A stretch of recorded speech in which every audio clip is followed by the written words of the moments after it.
the killing of Dandavakra, Viduratha and Romaharshana, Krishna book by A.C. Bhaktivedanta Swami Prabhupada. After the demise of Sisupal, Salva and Pondraka, a foolish demoniac king of the name Dandavakra, wanted to kill Krishna to avenge the death of his friend Salva. He became so agitated that he appeared on the battlefield without the proper arms and ammunition and without even a chariot. His only weapon was his great anger, which was red hot. He carried only a club in his hand, but he was so powerful that when he moved, everyone felt the earth tremble. When Lord Krishna saw him approaching in a very heroic mood, he immediately got down from his chariot, for it was a rule of military etiquette that fighting should take place only between equals. Knowing that Dandavakra was alone and armed with only a club, Lord Krishna responded similarly and prepared himself by taking his club in his hand. When Krishna appeared before him, Dandavakra's heroic march was immediately stopped, just as the great furious waves of the ocean are stopped by the beach.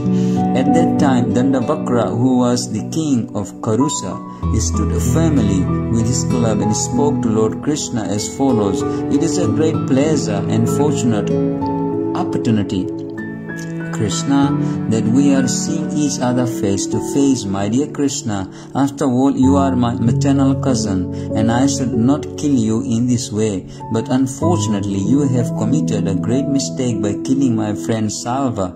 Moreover, you are not satisfied by killing my friend. I know that you want to kill me also. Because of your determination, I must kill you by tearing you to pieces with my club. Krishna, although you are my relative, you are foolish. You are our greatest enemy. So I must kill you today, just as a person removes a boil on his body by a surgical operation. I am always very much obliged to my friends, and I therefore consider myself indebted to my dear friend Salva.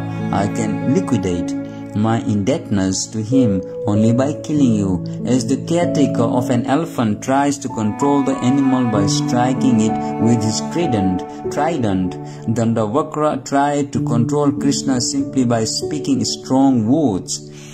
After finishing his vituperation, he struck Krishna on the head with his club and made a roaring sound like a lion. But Krishna, although struck strongly by the club of Dandavakra, did not move even an inch, nor did he feel any pain. Taking his Komodaki club and moving very skillfully, Krishna struck Dandavakra's chest so fiercely that Dandavakra's heart split in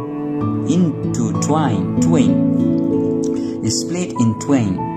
As a result, Dandavakra began to vomit blood, his hair scattered, and he fell to the ground, spreading his hands and legs. Within only a few minutes, all that remained of Dandavakra was a dead body on the ground. After the death of Dandavakra, just as at the time of Sisupala's death, in the presence of all the persons standing there, a small particle of spiritual effulgence came out of the demon's body and very wonderfully merged into the body of Lord Krishna. Dandavakra had a brother named Viduratha, who was overwhelmed with grief at Dandavakra's death. Out of grief and anger, Viduratha was breathing very heavily, and just to avenge the death of his brother, he appeared before Lord Krishna with a sword and a shield in his hands. He wanted to kill Krishna immediately. When Lord Krishna understood that Viduratha was looking for the opportunity to strike him with his sword, he employed his Sudarshana Chakra, his razor-sharp disc, and without a delay cut off Viduratha's head with its helmet and earrings. In this way, after killing Salva and destroying his wonderful airplane, and then killing Dandavakra and Viduratha, Lord Krishna at last entered his city, Dwarka. It would not have been possible for anyone but Krishna to kill these great heroes, and therefore all the demigods from heaven and the human beings on the surface of the globe were glorifying him. Great sages and ascetics the denizels of the Siddha and Gandharva planets, the denizels known as Vidyadharas, Vasuki and the Mahanagas, the beautiful angels, the inhabitants of Pitraloka, the Yakshasas, the Kinnaras, and the Charanas all showered flowers upon him and sang songs of his victory in great jubilation. Decorating the entire city very festively, the citizens of Dwarka held a great celebration, and when Lord Krishna passed through the city, all the members of the Vrishni dynasty and the heroes of the Yadu dynasty followed him with great respect. These are some of the transcendental pastimes of Lord Krishna, the master of all mystic power and the lord of all cosmic manifestations. Those who are fools, who are like animals, sometimes think that Krishna is defeated, but factually he is the Supreme Personality of Godhead, and no one can defeat him. He always remains victorious over everyone. He alone is God, and all others are his subservient order carriers. Once upon a time, Lord Balaram heard that an arrangement was being made for a fight between the two rival parties in the Kuru dynasty, one headed by Duryodhana and the other by the Pandavas. He did not like the idea, and he tried to act as a mediator to stop the fighting. Finding it impossible and not wishing to take an active part on behalf of either party, he left Dwarka on the plea of visiting various holy places of pilgrimage. He first of all visited the place of pilgrimage known as Prabhas Kshetra. He took his bath there, and he pacified the local Brahmanas and offered obeisances to the demigods, Pitas, great sages, and people in general. In accordance with Vedic ritualistic ceremonies, that is the Vedic method of visiting holy places. After this, accompanied by some respectable Brahmanas, he decided to visit different places on the bank of the river Saraswati. He gradually visited such places as Prithudaka, Bindusara, Tritakupa, Sudarshana Tirtha, Vishala Tirtha, Brahma Tirtha, and Chakra Tirtha. Besides these, he also visited all the holy places on the bank of the Saraswati river, running toward the east. After this, he visited all the principal holy places on the bank of the Yamuna and on the bank of the Ganges. Thus, he gradually came to the holy place known as Naimisharanya. Naimisharanya is still existing in India, and in ancient times it was especially used for the meeting of great sages and saintly persons with the aim of understanding spiritual life and self-realization. When Lord Balaram visited that place, there was a great sacrifice being performed by a great assembly of transcendentalists. Such meetings were planned to last thousands of years. When Lord Balaram arrived, all these participants in the meeting, great sages, ascetics, Brahmanas, and learned scholars, immediately arose from their seats and welcomed him with great honor and respect. Some offered him respects by standing up and then paying obeisances, and those who were elderly great sages and Brahmanas offered him blessings after standing up. After this formality, Lord Balaram was offered a suitable seat, and everyone present worshipped him. Everyone in the assembly stood up in the presence of Balaram because they knew him to be the Supreme Personality of Godhead. Education or learning means to understand the Supreme Personality of Godhead. Therefore, although Lord Balaram appeared on the earth as a Kshatriya, all the Brahmanas and sages stood up because they knew who Lord Balaram was. Unfortunately, after being worshipped and seated in his place, Lord Balaram saw Ramaharshana, the disciple of Vyasadeva, the literally incarnation of Godhead, is still sitting on the Vyasasana. He had neither gotten up from his seat nor offered him respects.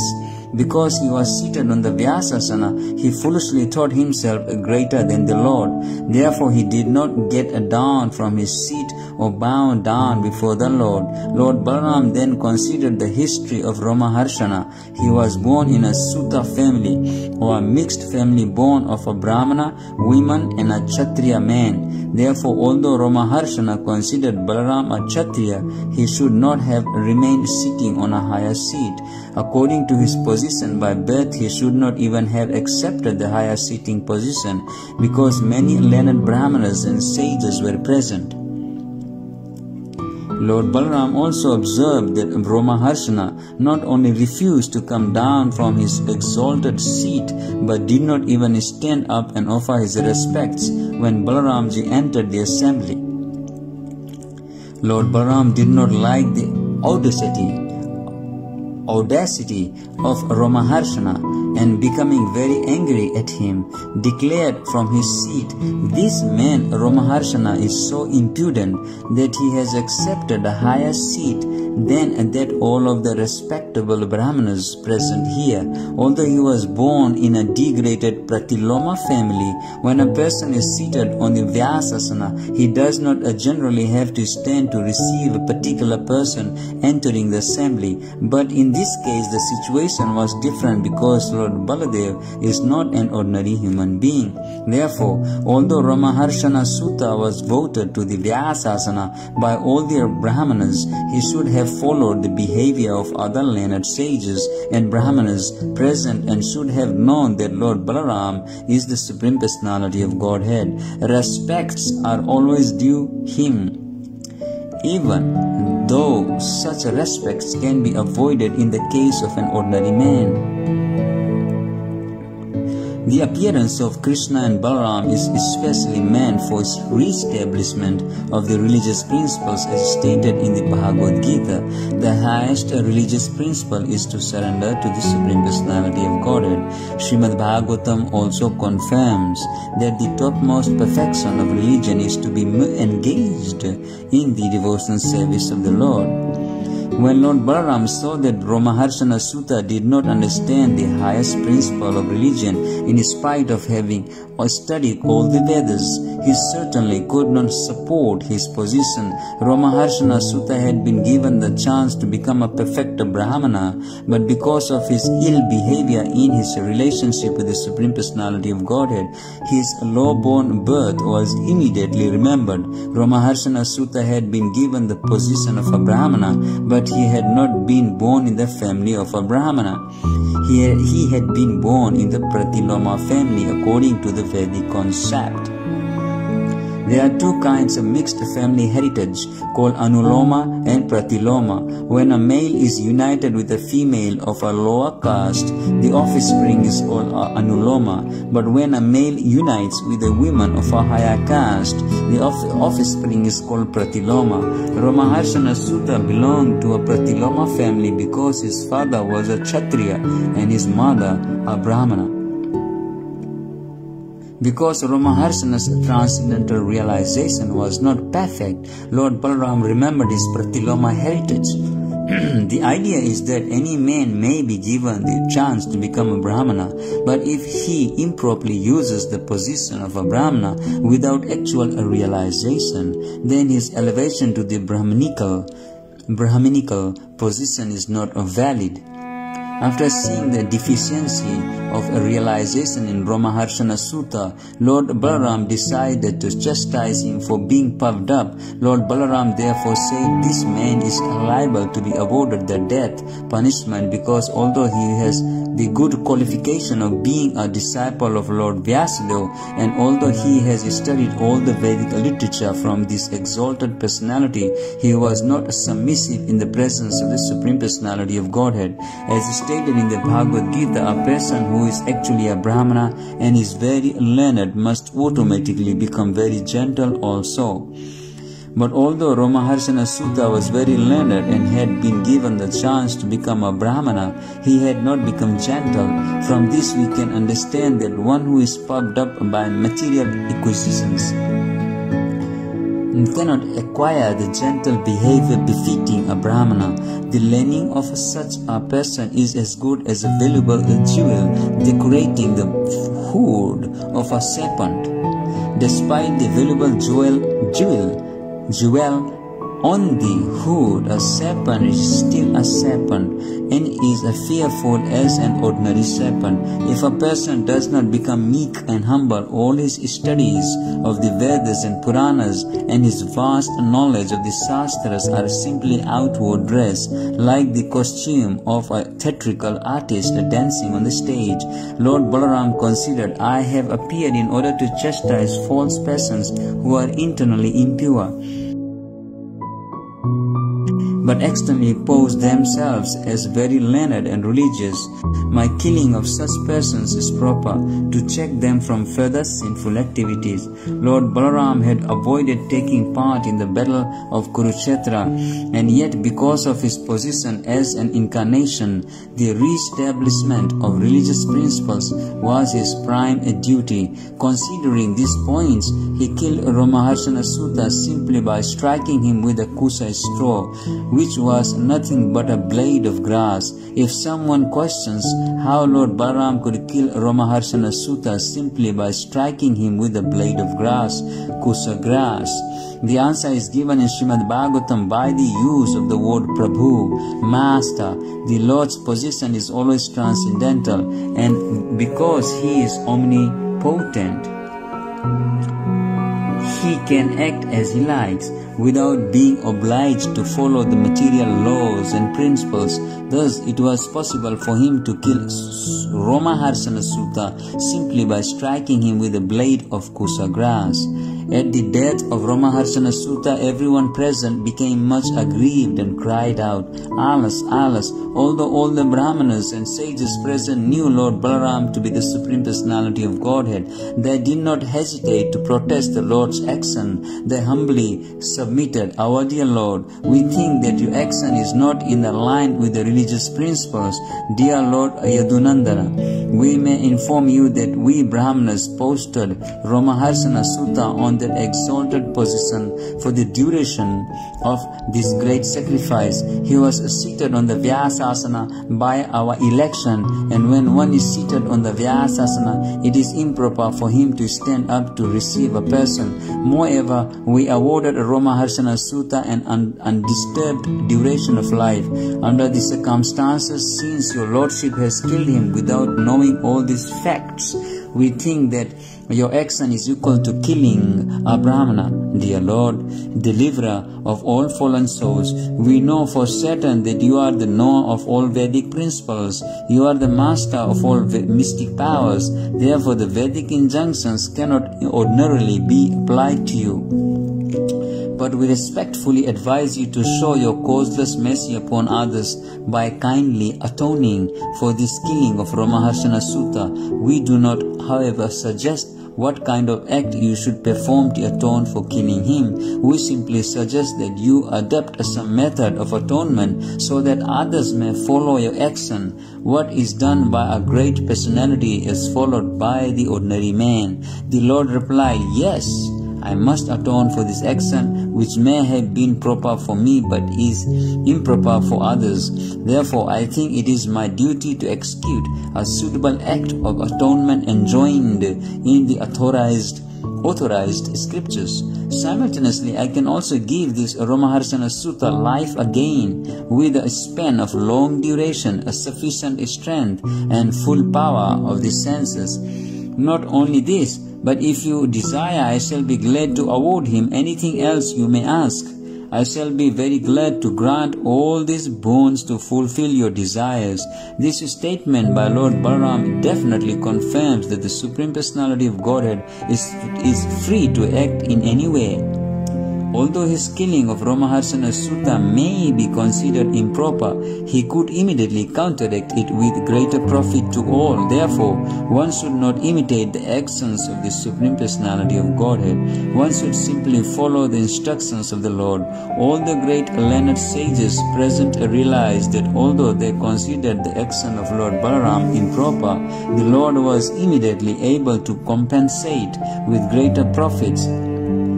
Not wanting to detract from the mission of the Lord in killing Romaharshana Sutta, All of them prayed, "Our dear Lord, the uncommon use of your Kusa weapon to kill Romaharshana Sutta may remain as it is, because you desire to kill him. He should not be brought to life again. At the same time, your Lordship may remember that we sages and Brahmanas voluntarily gave him long life. Therefore, such a benediction should not be nullified."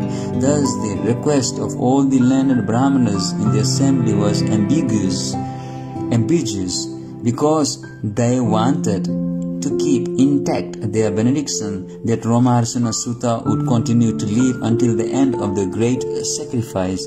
But at the same time, they did not want to nullify Balaram's killing him. The Supreme Personality of Godhead therefore solved the problem in a manner befitting his exalted position. He said, "Because the Son is produced from the body of the Father, the Vedas enjoin that the Son is the Father's representative. Therefore I say that Ugra Rasava Sutta, the son of Romaharshana Sutta, should henceforth take his father's position and continue the discourses on the Puranas, and because you wanted Romaharshana to have a long duration of life, this benediction will be transferred to his son. The son Ugrasrava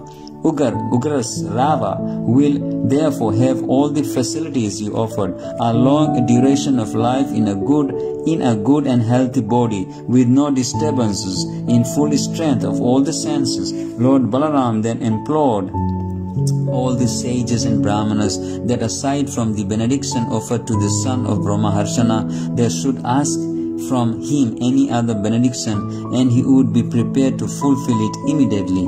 The Lord thus placed himself in the position of an ordinary Kshatriya and informed the sages that he did not know in that way he could atone for his killing of Romaharshana.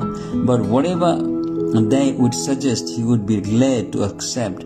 The Brahmanas could understand the purpose of the Lord, and thus they suggested that he atone in a manner beneficial to them.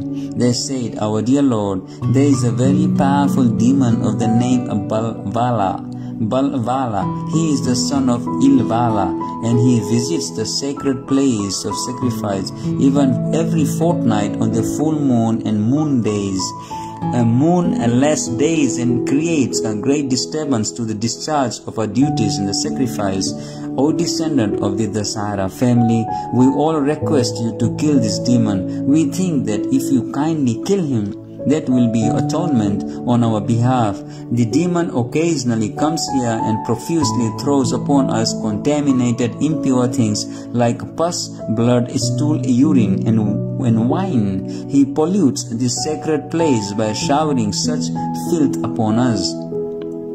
After killing Balvala, you may continue touring all the sacred places of pilgrimage for 12 months, and in that way will you be completely freed from all contamination." That is our perception. Thus ends the Bhaktivedanta purport of the 78th chapter of Krishna, the killing of Dandavakra, Viduratha and Romaharshana.